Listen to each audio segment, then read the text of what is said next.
என்னப்பா ரெடியா? ரெக்கார்ட் பண்ணிக்க.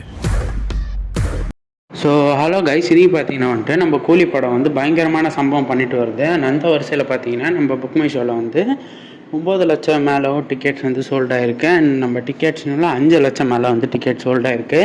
அண்ட் இந்த படத்தை பார்த்தீங்கன்னா வந்து எல்லாருமே வந்து பயங்கர எதிர்பார்ப்பாக இருக்காங்க இந்த படத்துக்கு அப்படின்னு தான் சொல்லணும். அண்ட் நம்ம லோகேஷ் கனகராஜ் அவர் பார்த்தீங்கன்னா வந்து எல்லா படத்துக்குமே வந்து மேக்கிங் எல்லாம் மிக்சிங் எல்லாமே முடிச்சுட்டு வந்து ஒரு போஸ்ட்டு போடுவார். ஸோ அந்த வரிசையில் இப்போ வந்து கூலி படத்துக்கான மிக்சிங் எல்லாமே முடிஞ்சதால் அதுக்கும் ஒரு போஸ்ட் ஒன்று போட்டு முடிச்சிருக்காரு படத்துக்கு. ஸோ அந்த மிக்சிங் போஸ்ட்டே வந்து பயங்கரமாக போட்டிருக்காரு. ஸோ வேறு லெவலில் படத்தை இருக்குது அப்படின்னு சொல்லி எதிர்பார்ப்பில் இருக்காங்க எல்லாருமே. அண்ட் தலைவரோட ஆடியோ லான்ச்சுமே வந்து நேற்று வந்து பயங்கர ஹைப்பாக இருந்துச்சு. அண்ட் எல்லாருமே வந்து பயங்கர என்ஜாயாக பார்த்துருந்தாங்க ஆடியோ லான்ச்சை. படத்துக்கு வந்து பயங்கர எதிர்பார்ப்பு வந்து ஒன்று ஒன்றா கூட்டிகிட்டே போகுது. ஸோ என்ன தான் வந்து இந்த படம் வந்து தலைவருக்காகன்றதை விட இந்த படம் வந்து எல்சியூவில் இருக்கா அப்படின்றதுக்கே வந்து ஒரு சில செட் ஆஃப் ஆடியன்ஸ் வந்து வெயிட் பண்ணிகிட்ருக்காங்க. ஸோ யார் யாருக்கெல்லாம் இந்த படம் எல்சியூவில் இருக்கணும் அப்படின்றத மறக்காமல் கமெண்ட்ஸில் சொல்லிடுங்க. அண்ட் யார் யாரெல்லாம் எப்படி பார்ப்பீங்க அப்படின்றத மறக்காமல் கமெண்ட்ஸில் சொல்லிடுங்க.